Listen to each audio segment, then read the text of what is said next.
Hello, athletes and fitness enthusiasts. My name is David Damirov, and I'm a sport nutritionist, and I welcome you to my brand new podcast where I talk with invited guests about sports science, nutrition, training, recovery, you name it. Today my guest is Daniel Plotkin, a PhD candidate who has conducted numerous of research, including some with Brand Schoenfeld. We will cover some of them in this podcast in great detail, so please stay tuned in until the end. I think you would love our talk because I definitely will. Enjoy. I really appreciate that you agreed to have a podcast with me, and I hope that you will find it interesting as well, and the clients and the people who are going to listen to this podcast will find it interesting, because I've been following you for a while. I found out about you when I was reading BCAA paper. We're going to talk about this paper a little bit later, but yeah, I found about you and I thought like this is a really cool paper, and it answers a lot of questions about this common misconception about BCAAs in a scientific way.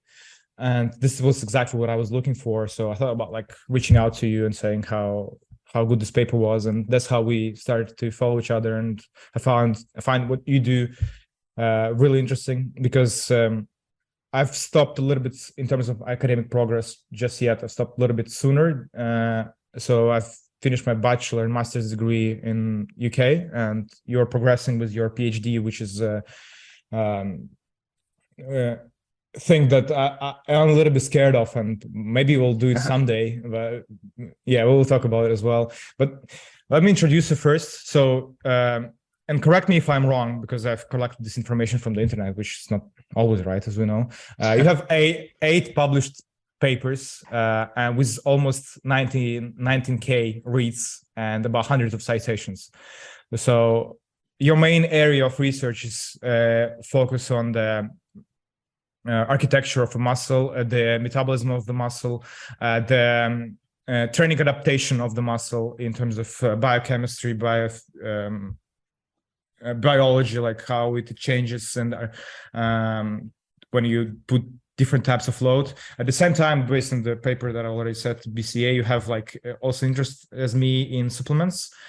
So what made you decide to go into this particular direction in your research, and why did you decide to start doing PhD at all? Yeah, so not too long of a story. Unfortunately, my origin story is not super exciting. So like most people, they sort of play sports as a kid, and they realize that some people are just a lot more talented than they are, stronger than they are. You know, they seem to just have this thing that you don't have.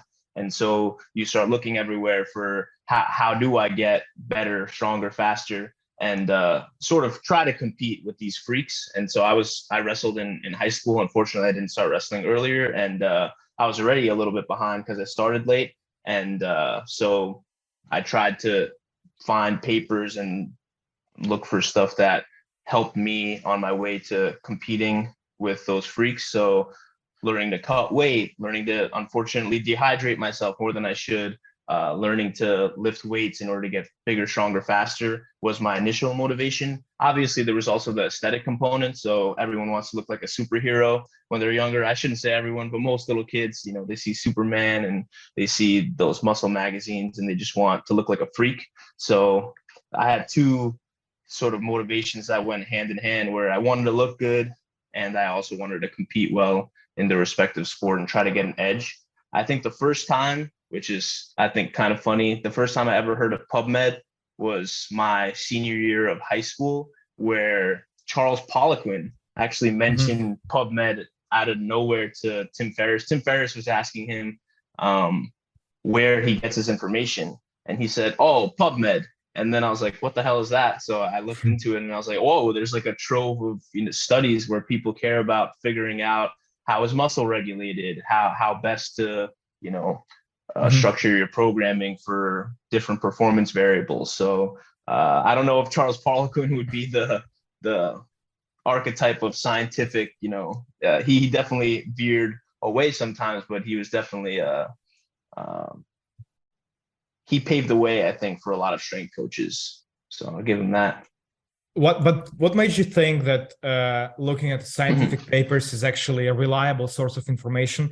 Because we have like a scientific background. We kind of understand into this objective approach. We Mhm. try to find limitations of the studies and try to basically scrutinize every theory aspects of the studies and to make them better and to find caveats and things like that. But a lot of people, they look at studies as something they Mhm. can't trust. They would rather trust a friend. They would rather trust a coach who have like, as Brad Schoenfeld likes to call it, N=1 experiments. They like to rely on this anecdotal evidence, which is obviously not an objective way of measuring best approaches.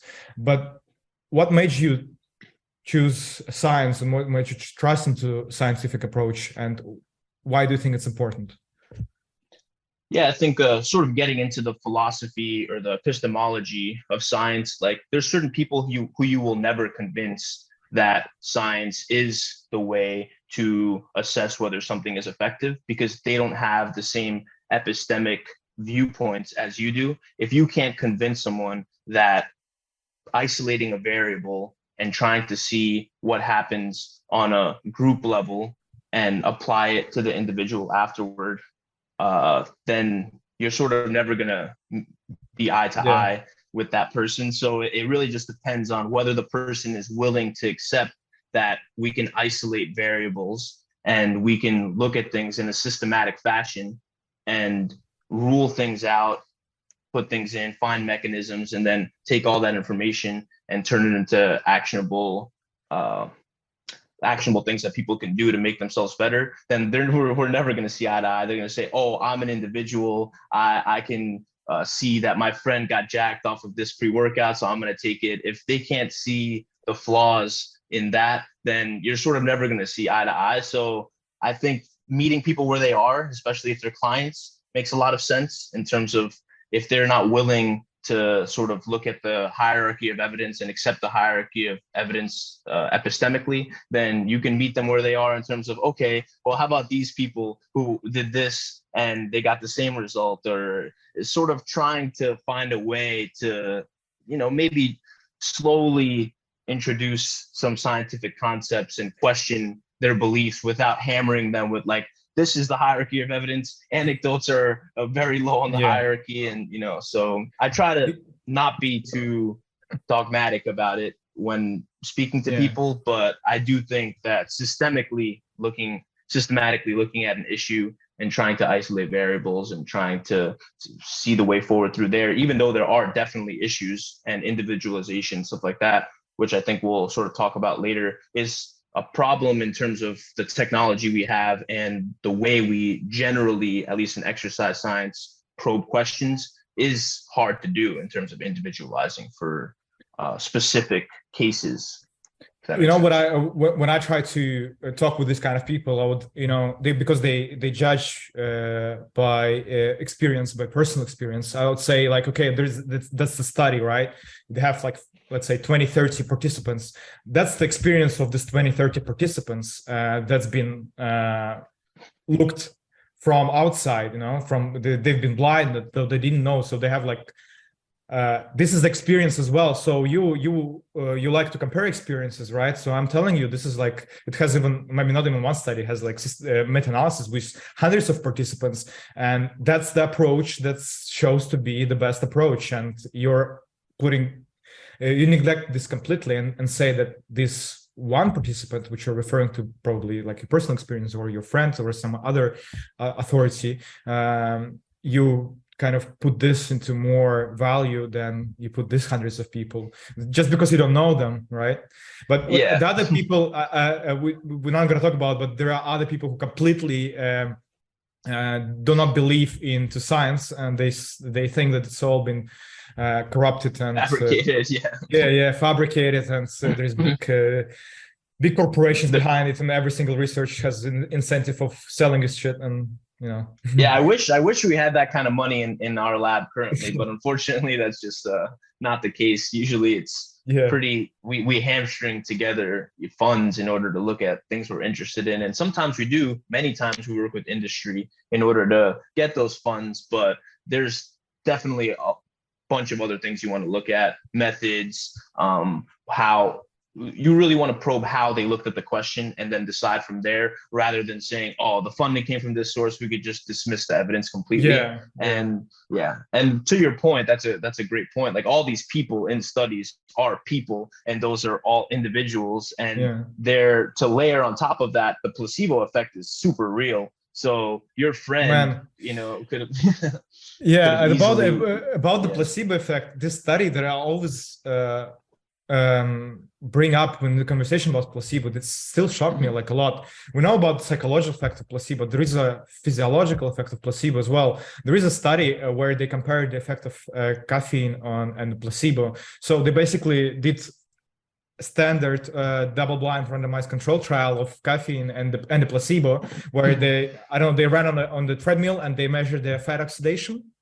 So and then by the end of the second trial of each participant, they said, oh, sorry, we kind of gave you placebo both of the times, so we mixed it up. So could you come back a third time, and we're going to give you the actual caffeine and we're going to test it. But they actually were correct, and they gave one time caffeine and second time placebo. And the third time they gave them a placebo again, but the participants were convinced that they were taking caffeine this time. And you know what they showed? They showed that the fat oxidation actually was similar to actual caffeine intake. So this was interesting to me, that something physiological which you could not control. Like, you can control psychological aspects. You control your RPE or things like that. You could push a little bit further if you're convinced the substance works. But like something physiological as fat oxidation that changes in your body is completely new to me. And this kind of study shocked me a lot.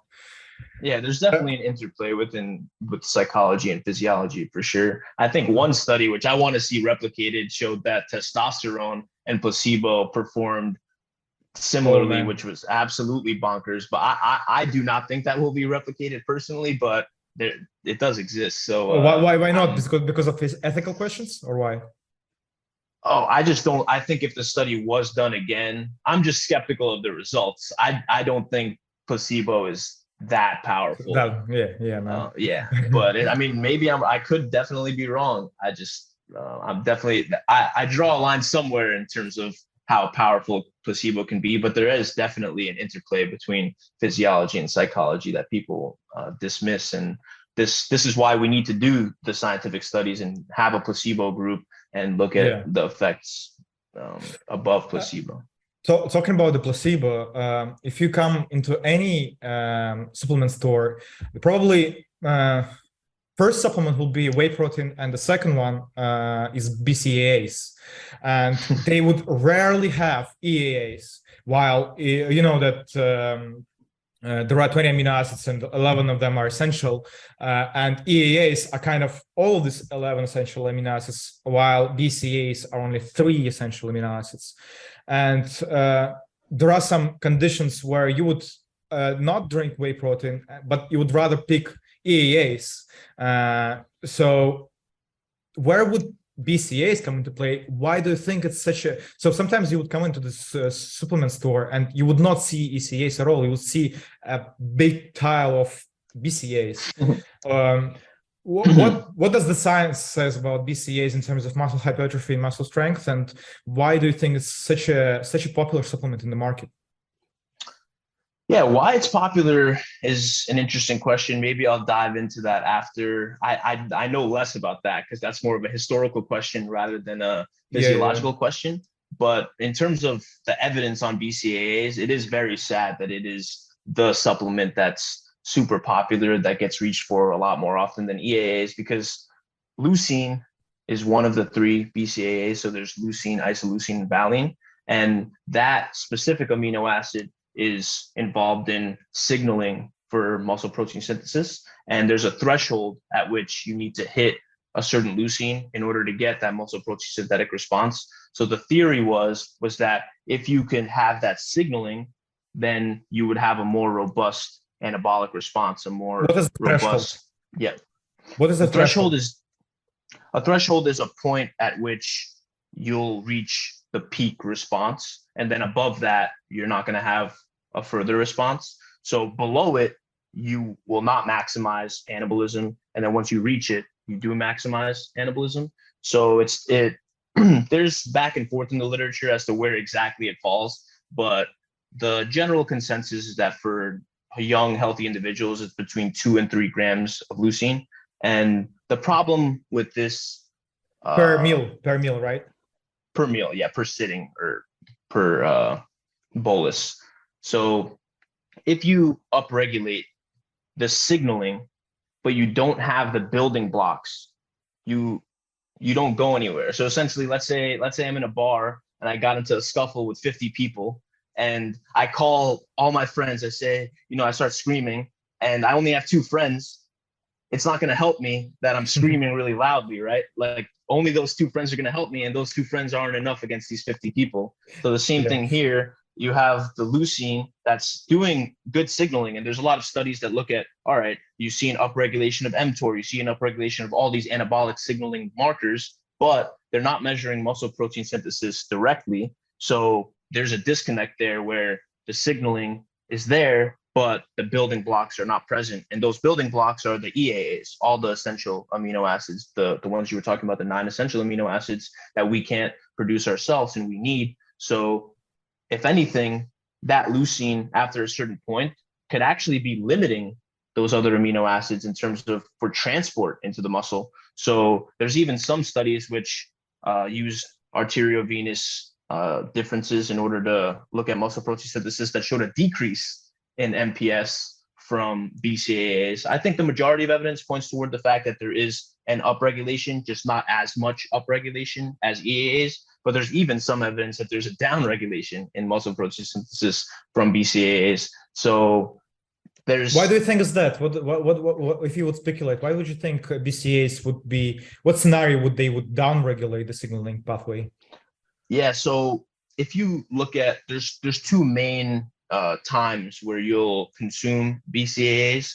It's either near a meal or a good amount away from a meal. So if you're in a fasted state, then the scenario would be different than when you're not in a fasted state. If you had some circulating amino acids and the necessary signaling was satisfied by leucine, then you would get a robust anabolic response because of the fact that you have those circulating essential amino acids and all you needed was that signaling bit and not the building blocks, right? But if you were in a fasted state, and like I said, these are only a few studies, it's not every study, but 2 studies, I think specifically. But if you're in a fasted state and you direly need those EAA building blocks, leucine, especially at the high doses that it's being taken in a BCAA supplement and the other essential amino acids, because many of the transporters are the same transporter for many of the essential amino acids, you could actually be limiting the entry of those essential amino acids from re-entry, because there's breakdown of muscle constantly and then it re-enters, right? So you could actually be blocking the re-entry of some of the essential amino acids by flooding them with the BCAAs. So that's somewhat speculative because it's really hard to trace amino acids in general, but also back from the muscle tissue. So that's definitely speculation, but the studies that show the decrease that do definitely exist. But I'm not super confident that there'll be a negative effect. But what I am confident in is that if you're going to reach for something, make it an EAA, not a BCAA, if that makes sense. What do you think would be a scenario where BCAA would be more advantageous to EAA, if there is such scenario?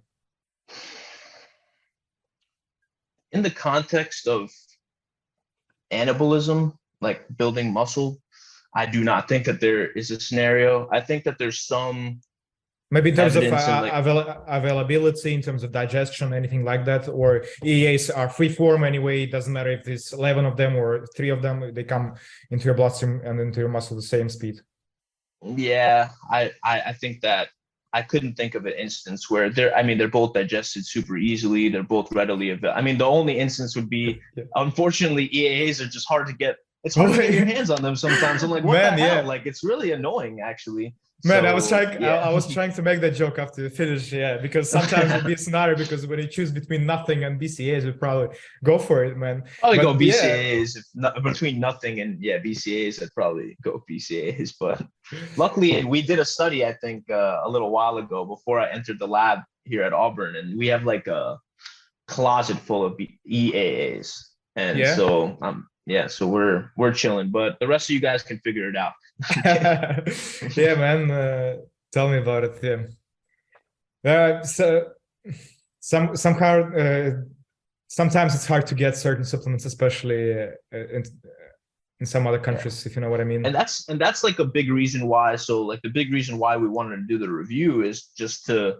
It's Mhm. not like these companies can't produce EAs. Like they're happy to make money off of them. So if we could just shift the conversation in terms of what is actually efficacious, then people could just reach for EAs instead. And the cost, I don't believe the cost is much different. I think they're fairly comparable. So it's just shifting the The perspectives market, yeah, yeah, the the customer market perspective. perspective. Yeah, Yeah. exactly. Yeah. What would be like the main findings of your review paper on BCAs with Alan? If you would summarize, which I know scientists, especially the researchers who've done the research, hate to do because you spend so many hours onto researching. Like, come on, man, I'm not gonna summarize into two sentences. But if I'm late for the train and it's like between life and death, how would you summarize the main findings of your review paper? Yeah, if you wanted like a quick rundown, it'd be if you get adequate protein, if you're getting near 1.6 grams per kilogram per day of protein, BCAs or even EAs are not going to help you in terms of growing more muscle. And then the next point is that if you don't get adequate protein through your diet, then reaching for BCAs might help you, but getting the full complement of EAs is going to be likely better. And then in the context of an older individual, perhaps mixing meals with something that's higher in leucine or getting a higher protein amount per meal because their leucine threshold may be a little bit higher, especially less active older individuals, their leucine threshold may be a little higher. Getting more grams of protein per meal might help in maximizing the anabolic response for them. But if they can't get that protein per meal, perhaps adding something like a BCA or a leucine specifically might help maximize that anabolic response. But I'm more skeptical of that last point. I'm very confident in the previous 2 points in that if you're getting adequate protein Yeah. and you're So going to reach for basically, supplement EAs. consume around like 1.6 to 2.2 grams of protein per kilogram, and you're fine. Just Exactly. But what if if we're talking about resistance training, which usually takes the workout of resistance training usually lasts about like what, an hour, maybe more, maybe less, 2 hours tops. I think nobody trains longer. But we know like ultra endurance athletes who run for more than 2 hours, and their workouts per week could be full of such work sessions, when they run for 2, 3, 4, maybe even longer than that hours. How can BCAs or help them there, or you would rather again go for EAAs as a peri-workout or post-workout or pre-workout? What would you suggest about it? Yeah, so I know a lot less about endurance running, but I know there is definitely some evidence that points toward the fact that they have more breakdown, and replenishing those EAAs would be something to look into for them. But that's definitely not my area of expertise. So I think the paper focused more on the general public's view that it's for anabolism, for muscle hypertrophy. But I know in endurance context, it is something that coaches have mentioned, but I've only trained people for either sports that were anaerobic in nature. So MMA, basketball, whatever, basically every sport that's not ultra endurance. For ultra endurance purposes, especially really long endurance events, maybe there'd be a benefit, but yeah, I know a lot less about that. Do you have any experience with supplementing EAs longer? With the EAs, yeah. So I've read some studies because I try to be more, shift my perspective a little bit from anaerobic type of training I don't know. I want to be more. I like watching different types of sports, and I run now a lot as well. So kind of interested as well into muscle breakdown during such long training sessions. Yeah. And yeah, there is definitely smaller muscle protein breakdown after this long workouts if you consume the BCAAs. I mean EAs, or maybe BCAAs as well during a workout. So especially it would affect DOMS. Delayed onset muscle soreness, and it would also affect their recovery. So probably after the day or two after this long run, if you have consumed the EAs during this run, you would recover a little bit faster. That's I think. I have seen some. I've seen some work on delayed onset muscle soreness. What I always worry about in terms of for muscle protein breakdown is that a lot of that breakdown in both an endurance context and resistance training context is necessary turnover. So I wonder whether consuming those EAAs is necessarily beneficial in terms of what it does to muscle protein breakdown. You're bringing me to the next point, which is I want to talk about is the limitations of the studies. Is because a lot of the studies that we do, don't mind me calling we. I haven't done any study. I have one unsuccessful publication yet, but I'll probably get there. I mean, you tried. That's what matters. But I would like to call us as a human species and say we have tried to publish it. And I agree. And say basically there are limitations with when you study something like long-term adaptations such as muscle hypertrophy, muscle strength, and the randomized trials, their very nature are very short-term relative to life and to this type of adaptations. They usually last for a couple of weeks, and we're limited with what are we measuring. We would usually measure a type of short-term adaptations, some kind of signaling pathways which would arguably lead to hypertrophy, and sometimes these signaling and these short-term adaptations and these short-term effects are not necessarily they don't necessarily transfer to actual hypertrophy. As an example, I would say will be with vegan diet and omnivore diet. So there is evidence that if you eat animal protein, your muscle protein synthesis would be greater than if you eat plant-based protein. But the studies that I've actually one study that I've read that looked at the long-term effect of being on vegan diet. I'm not advocating for the vegan diet, by the way. I'm just looking for the evidence and for objective approach. And I think that if you would be cautious about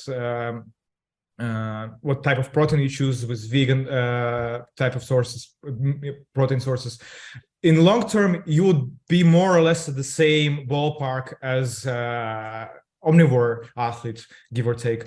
So what would be your take on that? And how would we tackle in studies these short-term adaptations, and how would we try to give recommendations to this long-term adaptation of muscle hypertrophy and muscle strength?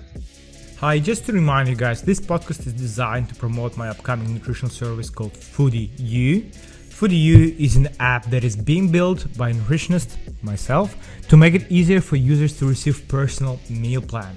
Algorithm-based service will reduce waiting time for you to receive meal plan 2 seconds. This application also plans to implement the psychological support team to optimize user adaptation in the process of healthy nutrition. Despite the algorithm, a distinctive feature of this application will be also possible of online meeting with high-level specialists in order to build up more detailed and effective nutrition plan.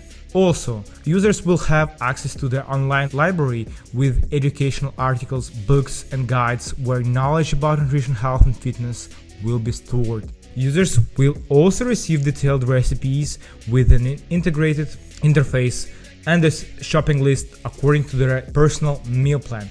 Also, the meal plan will include explanation about one or another ingredient. So we focus more about education rather than storing you all for being endless subscription-based service. Our main goal is to change the mindset built around nutrition, healthy nutrition. Its also aim is to break the stereotypes about healthy nutrition and show everybody that healthy nutrition is fun and easy to follow. I think considering the design of the study and what its limitations are definitely matters. So if you do put them head to head, you do see that vegan protein sources, although there is actually some now that can compete. There's like bacterially produced synthetic. Yes, but the one that's Bill Gates pushing for, right? Exactly. Yeah.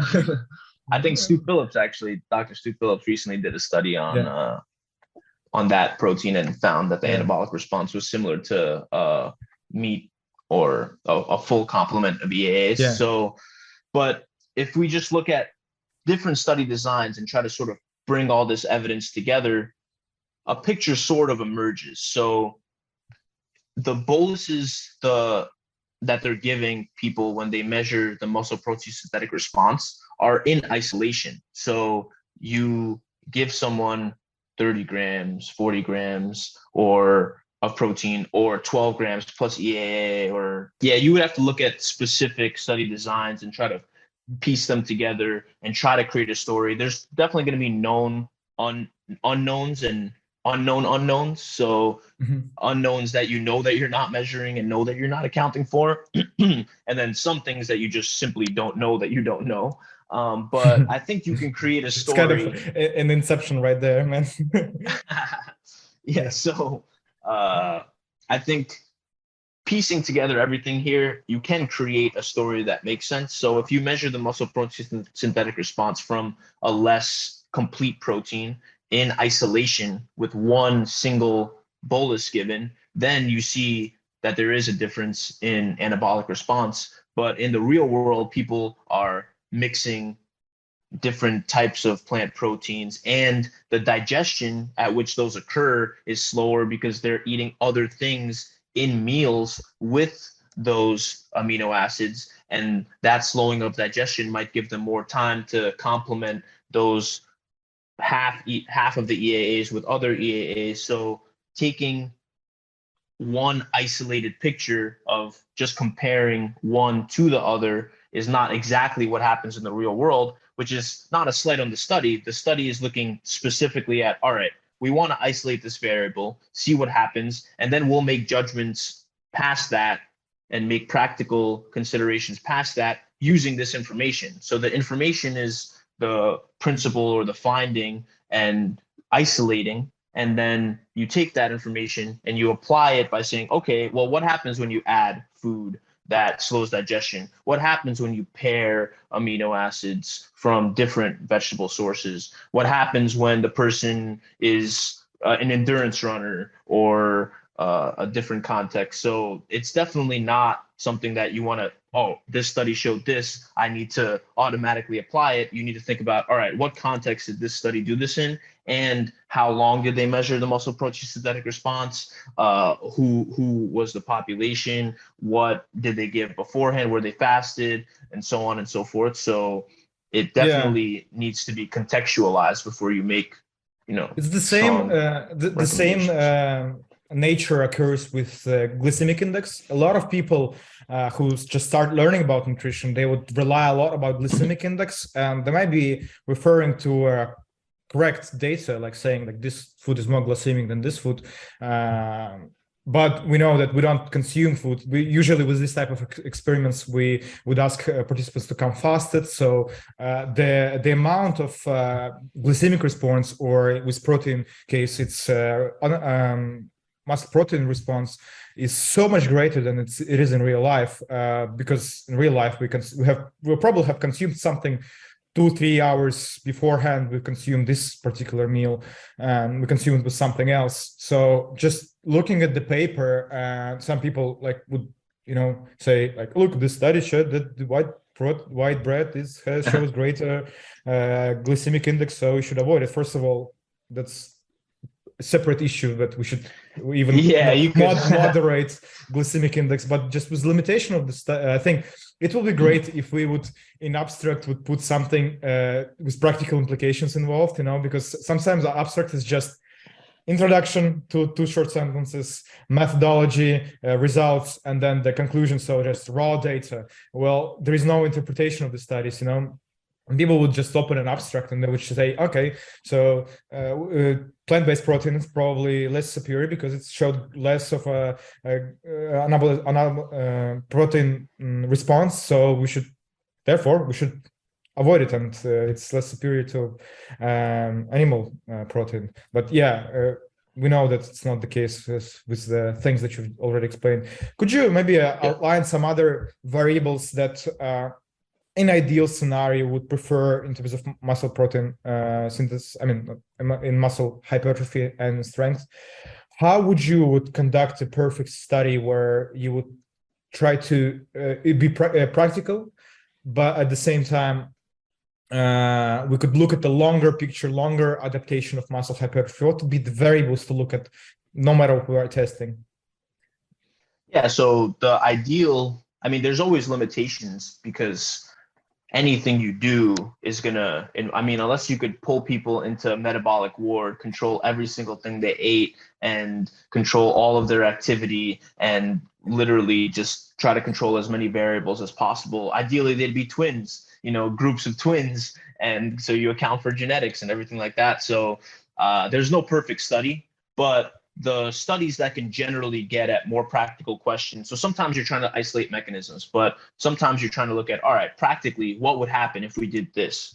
So there's going to be limitations, but in the real world, if you make people do something and you get two different outcomes, that's very informative. So if you tell this group to only consume plant protein and you tell this group to only consume meat protein, then there's going to be some limitations that come with that. Maybe the plant protein group can't get the necessary amount of protein. Maybe the meat protein group ends up eating more calories and so on. But that's an ecologically valid question, because if you tell a whole bunch of people to do one thing and the outcome is whatever the outcome is, you can make practical decisions on a population level from those outcomes. You can say, okay, we weren't able to isolate the variable of protein quality because of the fact that calories weren't equated, but it seems like in free living people, they eat less when you give them a diet of vegetarian versus meat eating and so on. So anytime you, oops, I think I took a screenshot by accident, but yeah, anytime you create a study design, you want to think about, is it possible for me to isolate this variable, and what am I going to gain from this specific design? So to answer your question, there's no perfect study design, but one that would isolate this specific question of vegan versus meat or full complement EAA protein sources would be essentially just providing people adequate protein, one from plants and one from any complete protein source, having them resistance train over, let's say, 10 to 12 weeks, and then measuring. You can use any of the body comp methods, DEXA, you can do ultrasound, ideally you can have a muscle protein synthetic marker over periods of time too. So you can use deuterated water in order to measure muscle protein synthesis over a longer period of time. The problem is that those studies get super expensive. So you need to decide how expensive. How expensive? If you used deuterated water, and I'm not the one purchasing this stuff, so but yeah, like it's definitely I think if you did a study with 30 people, it would climb up to, I think, $70K just $70K. Yeah, 70. Yeah, 70. Yeah, and then MRI, like we're working on a study. If you want to do MRI, I think we're gonna have 40 people in an upcoming study, and that's also $70K because it's, I believe, $200 an hour per. What is it for you? Why would you spend so much money? And probably you would take very small fraction of it, if any at all, from this budget. This is like, I'm trying to play devil's advocate, so I'm saying, like, yeah, okay, you're getting so much money. Where is this money coming from? Why? And you're saying that you don't have an incentive of showing certain results, in certain supplements, and you have the 70K in your pocket, and they tell you to show certain results. What made you convince me that you're not doing that? So, well, one, sometimes the results. So essentially, there's donors that just give money to labs. So we've gotten money from donors that's no strings attached, and we're looking at variables that it doesn't really, like, the interest isn't to sell a supplement on the back end and things like that. So there are definitely donation based grants that we get that we can study essentially whatever we want or what the specific donor wants, but that isn't attached to any sort of supplement that they can sell in the back end. So that's one. Sometimes the study doesn't necessarily lend itself to selling anything on the back end.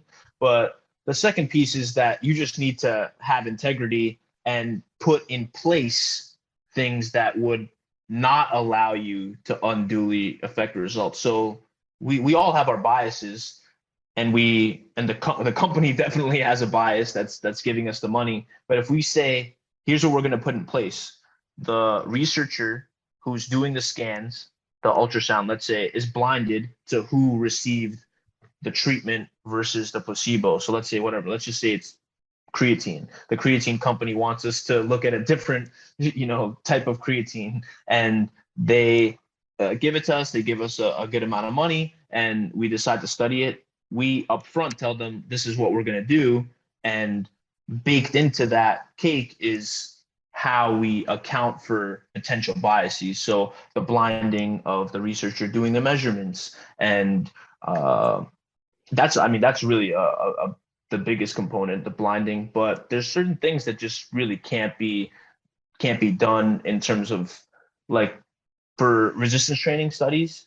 People say this all the time, and I'm always dumbfounded that they say this. They say, "Oh, it wasn't blinded to the research assistants." How are you gonna, or to the participants? How are you gonna blind people from believing that they're doing exercise? Like, Yeah, man. I don't know how that's. They're like, it wasn't double blind. I'm like, I don't know how we're gonna make people believe they're exercising when they're not exercising, and I don't know how I'm gonna train them and be there to observe the training without being there to observe the training. So there's some issues that you're just never going to please everyone, and I think they just have a misunderstanding of what blinding is. But there is another topic that I've tried to research recently that you could not potentially blind because of the nature of the things that are being researched, is the sexual activity to and its effect to exercise. You could not possibly blind a person. You cannot give a placebo, So every person has a bias that sexual activity would decrease or increase your performance before an exercise or before a competition. He or she might have that bias, and it might affect the results. So that's when the numbers come into play. You would rather have the group level.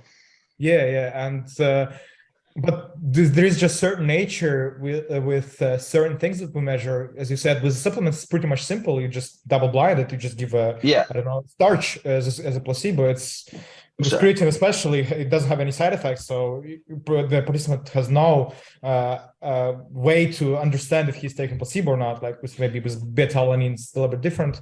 Caffeine might be a little different as well. But like generally speaking, right, with certain things that we measure, which simply could not go over the blinding, not being able to blind.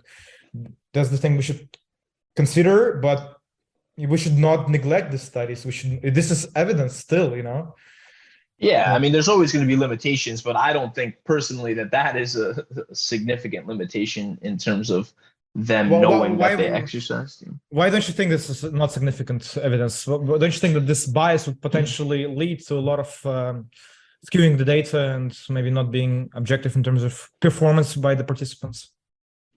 Well, a lot of the time when so for example, let's say you get two groups of trained individuals, right? They're training already. And so when you give one group of individuals a certain type of training and another group of individuals another type of training, I don't think that there's a strong rationale to believe that one group is going to believe that specific modality is going to have such a robust effect on hypertrophy. And I also think that even though we talked about this to some extent, I think that there's some things that lend themselves more to placebo than others. I think pain and things that can be modulated better by what the psychology that you come into things with.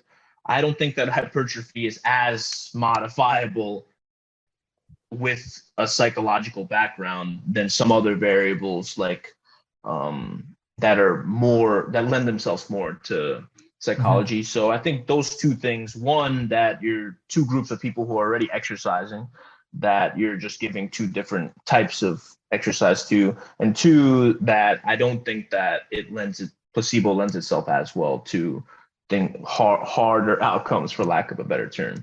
Mm-hmm. And with this kind of easy transition, we're moving to the next topic, which is this type of topic, which is hard to control for in terms of placebo, is the lengthening of muscle and how it affects the muscle hypertrophy. So you've been involved in the study, which I read a couple of times and I wrote a post in different language on it, which is how stretching a muscle, particularly calf muscles, would affect hypertrophy and hypertrophy signaling. So we could talk about it from two perspectives. First is how, in general, is it a good idea to stretch muscles after working set? And somebody who have a lacking muscle part, lacking calves specifically, these people, a lot of them exist, and so hard to overcome this genetic limitation. Would stretching help them? So could you please talk about the study design? How did you perform it, and what would be the practical implications? Yeah, so this study was done in Dr. Brand Schoenfeld's lab at Lehman. So it was led by my homie Derek. He's at actually McMaster now with Dr. Stu Phillips. So so what we did essentially is we had two groups of people doing straight leg calf raises and bent leg calf raises. One group was traditional training, where they just did 4 sets between 8 to 12 reps, and they took normal rest periods in between, 2 minutes in between sets. While the other group, they did the normal training, but right after the set, actually, this is a within subject design. So it was one leg versus the other leg. Yeah. So one leg did normal calf training. The other leg, right after they were done with the set, they dropped into a stretch with the same load that they were doing for the set. So let's say you were doing 90 pounds with one leg on the seated calf raise. You did 10 reps. You couldn't do any more. You dropped straight into the stretch for 20 seconds. And then after you dropped into the stretch, we helped you lift it up, because it's a nightmare without it. So just a disclaimer, if you're doing it on the seated calf raise, make sure somebody's there to help you lift it up. If you can't do it yourself, once there's a lot of plates on there, it can be an issue for sure. So we were trying to compare whether weighted. Sorry, just stretching. One disclaimer: 90 pounds is almost 41 kilogram. Sorry. Yeah, exactly. So we measured strength. So we measured isometric strength using a dynamometer, and we also measured hypertrophy using ultrasound, so muscle thickness of the lateral gastroc, the medial gastroc, and the soleus. And what we found was that there were no differences in the gastroc, but there was a small but potentially meaningful difference in the soleus in the group that did the weighted stretch, or not the group, the leg. I keep saying group.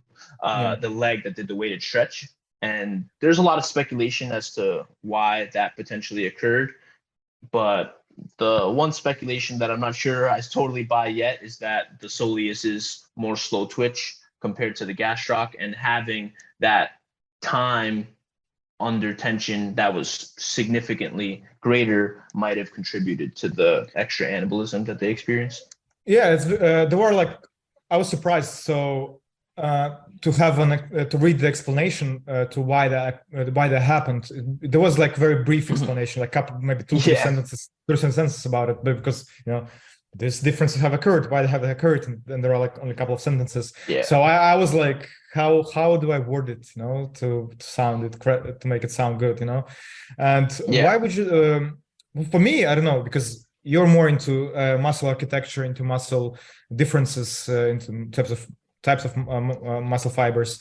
For me, it sounds like the best explanation we could come up with right now is that when you stretch a calf muscle, especially in the seated position, what's this muscle called in Latin again? They have but it wasn't only seated; it was seated and straight.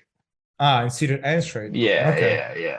So that's why I thought I see where you're going with it, that the soleus would grow more from a bent leg calf raise. Yeah, but because we did 4 sets. Yeah. It's not that the soleus is being stretched more. So in a seated position, the gastroc has less ability to contract because it's being shortened on one side, because the gastroc crosses the knee. So when you bend the leg, now you're shortening that muscle, so it has less ability to produce force. So if we were comparing seated versus standing, then you could potentially make that argument. But we were doing 4 sets of standing calf raises or leg press calf raises where the knee was straight, and then 4 sets where we're seated. So it was 8 sets total for each leg. The only difference was that one leg dropped into a stretch in between while the other did not. So yeah, you couldn't really account for that by the seated.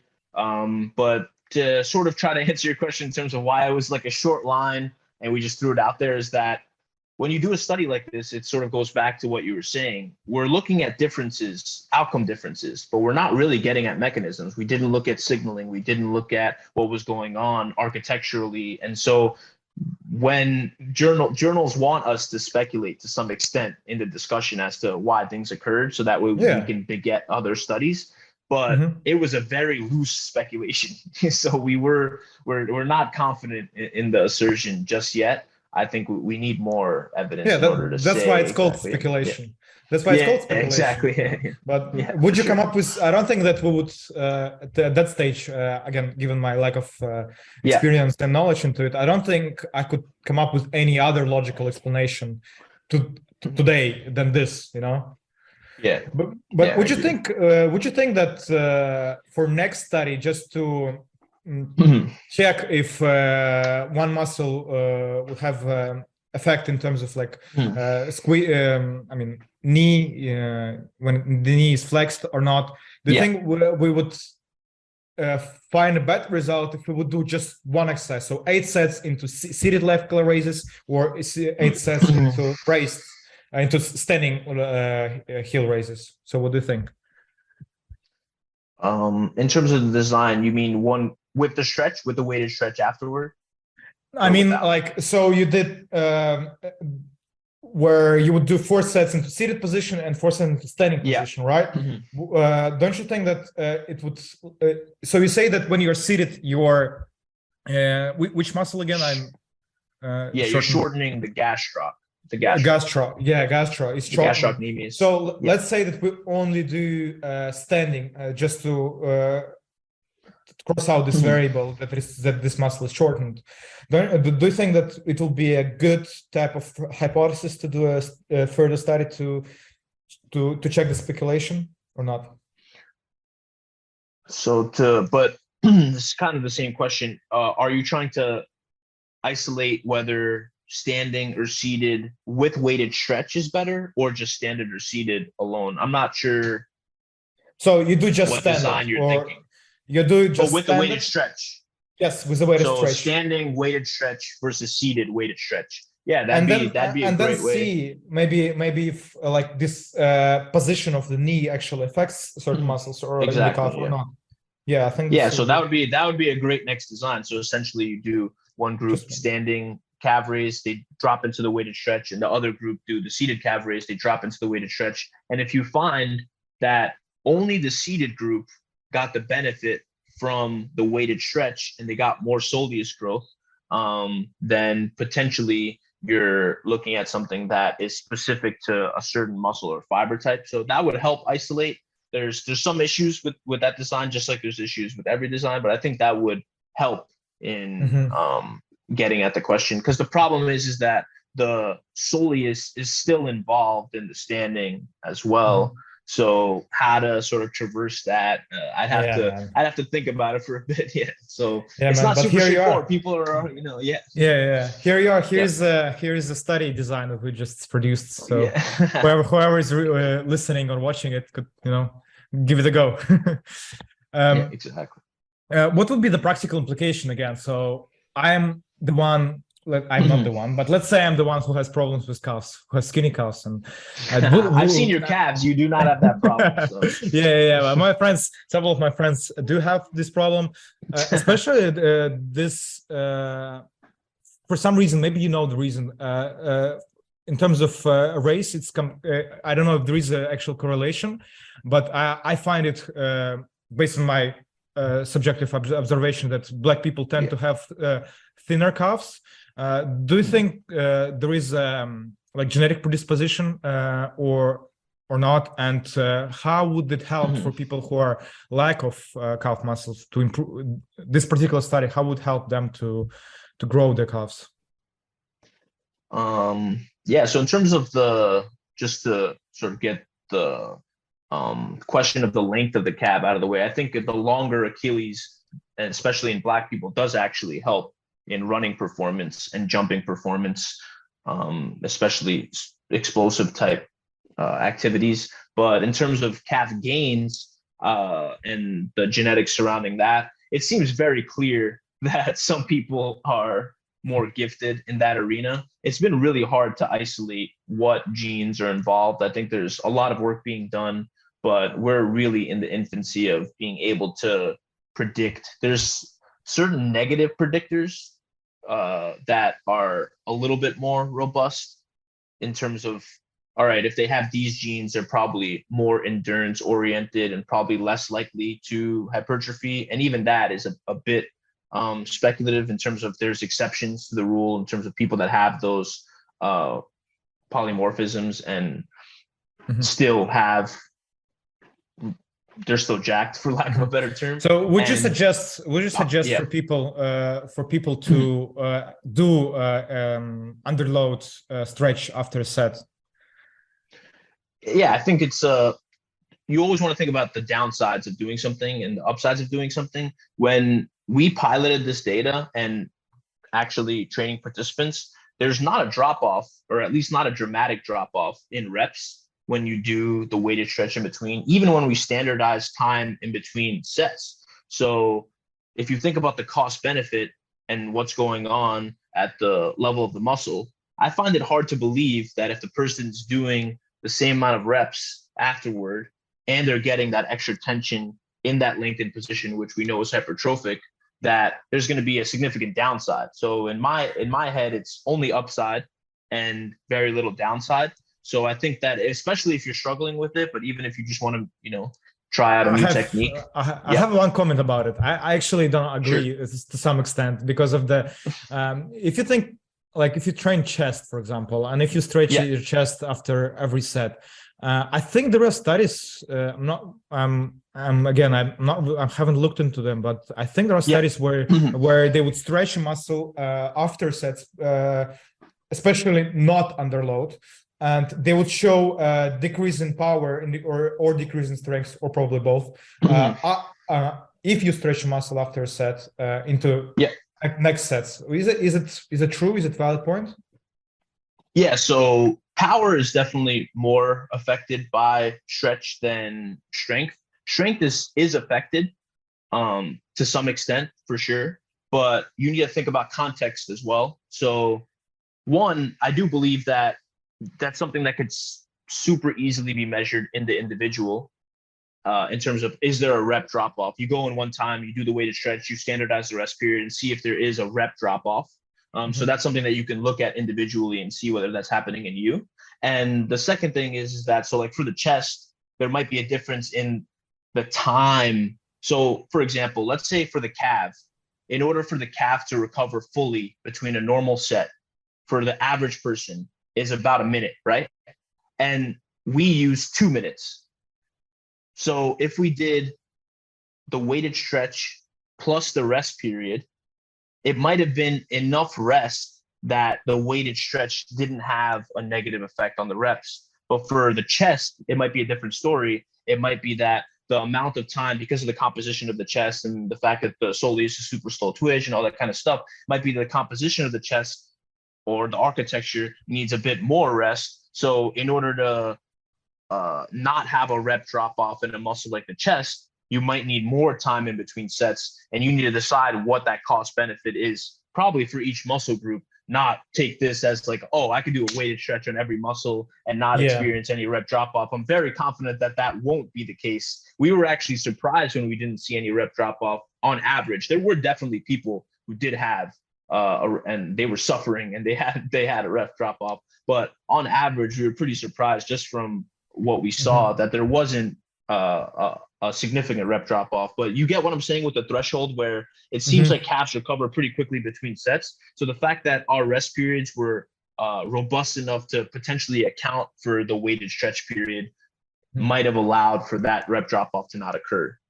So the takeaway message from this study will probably be: try stretching your calves after workout, and if you have enough time to have a rest after, because as you said, some participants could experience a rep drop off if they stretch this muscle. So again, not after the workout though, after the set. After the set. The set. I mean, into the ongoing following sets, right? Yeah, exactly. So you would do the set and then drop into the stretch and then rest. So try out it. Potentially, in terms of calves specifically, could lead to hypertrophy potentially, right? And with other muscles, not so much, probably not at all. Like as I said, with calves muscle, with the chest muscle especially, and probably back muscle. I'm not sure that they wouldn't experience benefit. You just need to be careful with the cost benefit in terms of you might need to rest a bit longer, or you might want to do it during a specific like let's by say the you're end doing of a the lower workout. volume. By the end of the workout, or a workout where you're doing potentially, let's say you're doing chest tricep and you're doing less volume for chest and more volume for tricep, you could include. So, but I do think that other muscles would benefit, but you also need to think about how to practically implement something and the safety of implementing it. Dropping into a weighted stretch after something like fly might be useful, but I've seen people's shoulders not love that in terms of just like staying in that stretch position. Especially under the working weight, man. It's like if you do 10 sets to failure or most of it, like you're not gonna be able to hold it for long. 10 reps. Yeah, exactly. So there's definitely issues with how to actually implement this. For the calf, it's super easy, and that's why we chose it, because Dr. Schoenfeld cares a lot about, all right, how can we practically apply this concept to the gym, right now, kind of thing. So with the calf, you could drop down super easy. It seems to recover pretty well. For a chest fly or for a squat, I mean, you don't want to be pinned at the bottom of a squat, for example, doing your freaking. I mean, you could technically do it, set up some safeties, but I just wouldn't recommend. The low back's going to be fatigued. There's other issues there. So the calf is a prime candidate. Other muscles, you need to be pretty cognizant of probably what's arms, going on, and like into isolated positions, isolated exercises, like your arms, biceps, and triceps will be another practical approach to do it. You could hang in like an overhead position. You can like hang out in that. Like you can keep the dumbbell overhead, keep it there. Yeah, for sure. So it's something that we can definitely think about in terms of maybe replicating it in another muscle. And that makes sense from an ecologically valid perspective. You're giving me all these study designs. It's good. Man, we can work together. Exactly. Just send me an email, man. I have so many ideas. I actually have one already proposal for a PhD, which didn't work out in February. But I had already a proposal to test beta-alanine on football players. If you're interested into it, I can send you over and see. Because it hasn't been tested on the professional level. And a lot of things haven't. On the profession, and especially it's another topic about how it's hard to translate and to extrapolate the data from study of participant level of athletes who are usually average level, let's say gym goers and so on, or maybe below it, to Yeah. athletes who potentially would need this kind of techniques, would need this kind of, because most of the people just need to go to the gym regularly, you know, just to Yeah.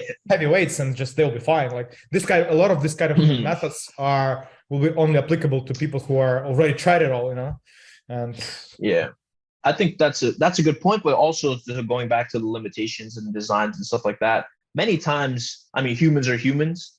So if you see a supplement work on average in regular individuals, unless you have a mechanism of action that you're confident in, you could be fairly sure, or you could be at least somewhat confident, not confident, but somewhat confident that it's going to translate to higher level athletics and so on. There are some, so like, for example, like trained versus untrained, then some issues start occurring. But in people who are fairly well trained, I wouldn't be super afraid to apply, especially supplement outcomes. There's definitely training things that I would be very skeptical of to translate to the elite level from when you're studying it in people who aren't elite. There's massive issues there in pretty much every endeavor and outcome, physiological outcome. But when it comes to supplements, based on the mechanism of action, stuff like that, you could probably be more or less sure that it would translate. Like, for example, creatine, you could probably say that creatine would have less of a benefit in elite athletics because, or people who are very well trained, because they might have already more efficiently stored creatine. So like you have a mechanism of action there where you're like, all right, there might be slightly less of a benefit in this population because of this. But if you can't think of something like that, then you can be fairly confident that it's going to translate it at least to some extent, if that makes sense. And it's again about cost benefit, right? So what's just in case, there's really no downside to some things. Beta alanine, like worst case they get some discomfort from the tingles or whatever. I'm talking about the difference between athletes. Also the buffering capacity of professional athletes are much greater. So like beta alanine, nitrates, and sodium bicarbonate, there is a consistency in the data that shows that the higher the level of athletes, the less of an effect these supplements bring. And I think it's just with everything, and so also with the training methodology. If they are effective, you're already at a professional level. Well, how much more you can gain, So for sure. And in terms of, it might just like little differences in so like running mechanics or something like that, like to a normal individual, you make some slight changes and you see dramatic difference. But as somebody who's been competing at the I'm going to be very hesitant before changing the mechanics of somebody that's been, breaking records and stuff like that. So it's just cost benefit. But no, it's a lot more. We know it's a different type of supplements they're consuming if they improve their performance quite dramatically at that level. Exactly. Thank you again for answering these questions.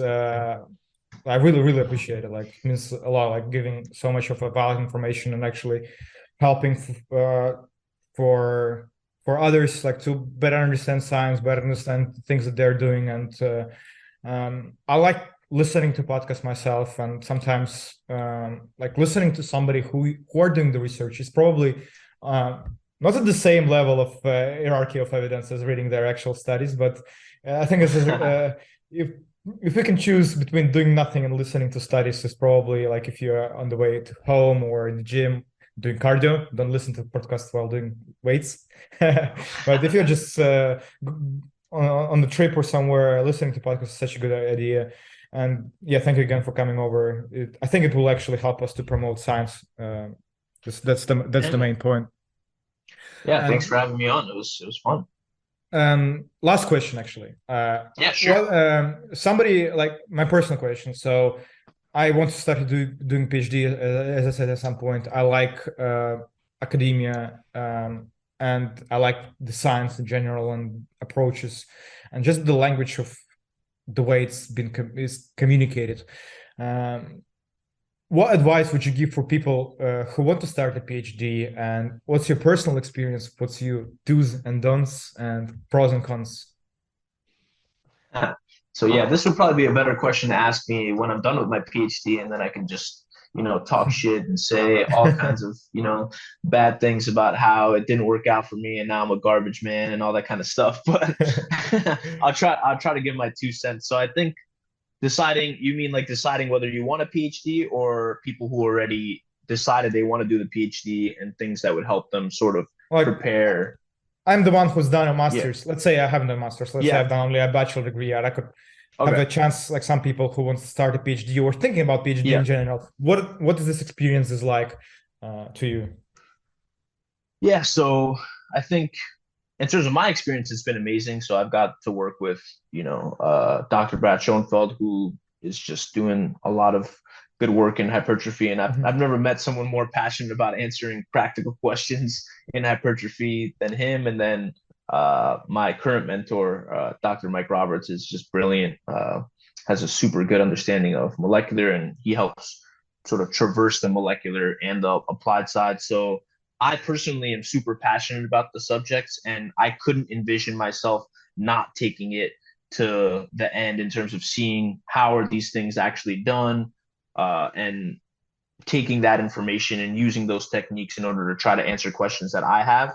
So I think I'm in potentially a unique position where I have the ability to do that, and I sort of couldn't see another way, while others are trying to sort of see what's the cost benefit in terms of, I want to be in strength and conditioning. Should I get a PhD? Then that's a super hard question in terms of, all right, what doors is it going to open? For most people, I'd probably discourage them from doing a PhD, because the amount of doors it opens is not a whole lot. If you want to be in academia, and if you want to run studies, you want to be a professor, you have to do it. Like, it's just a must. But if you want to do something outside of that, then I think thinking about why you're doing it long and hard is definitely important, Mhm. because you're becoming more specialized, not less. So if you're in strength and conditioning and you're doing a PhD, a lot of the times you're focusing on a super specific set of questions, and your job is to be a generalist when you're in strength and conditioning, not a specialist. So a lot of the people that are doing it just to get the credential that might be paid more, that's fine. I think if you're sure that you're going to be paid more with the credential, then do it. But if you're not sure about that, that's a whole lot of opportunity cost. It's a huge commitment. It's a lot of work, and it's a lot of time where you could be potentially also making money. So unless you're sure that it's going to open the doors you want, and you're passionate about answering those questions, learning the techniques that it takes to answer those questions, I'd more than likely discourage it, not encourage it, if that Yeah, makes talking sense. about opening doors, I've been advised by Ryle Morgans, who is strength and conditioning coach of Wales national team. He was a strength and conditioning coach and still is remotely with CSK Moscow. And he Mm-hmm. worked with many British Premier League teams, so he's got a lot of experience. And he says, if you want to be a good nutritionist, sport nutritionist, or like have a good position in professional football, you call it soccer. Yeah, You would need I don't know to.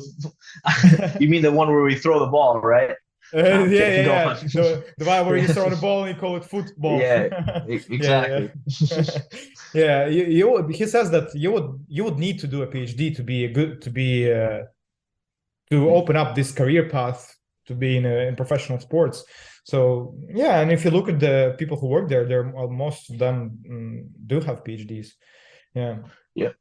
So if it opens those doors for sure, then that would be, yeah. So I think, yeah, as long as you consider which doors it opens and you're sure that it opens those doors, then it'll definitely be. And I think you can. People say that it's sort of like a specialized, and you do have to specialize in some extent as to what your dissertation should be, but you can make your PhD experience more generalized if you wish, in terms of taking classes that are more geared toward, having a better full understanding, running studies that are more applied, and working with other students that are doing other applied questions. So if you know exactly what you want, you can make it a more geared toward what you're looking for.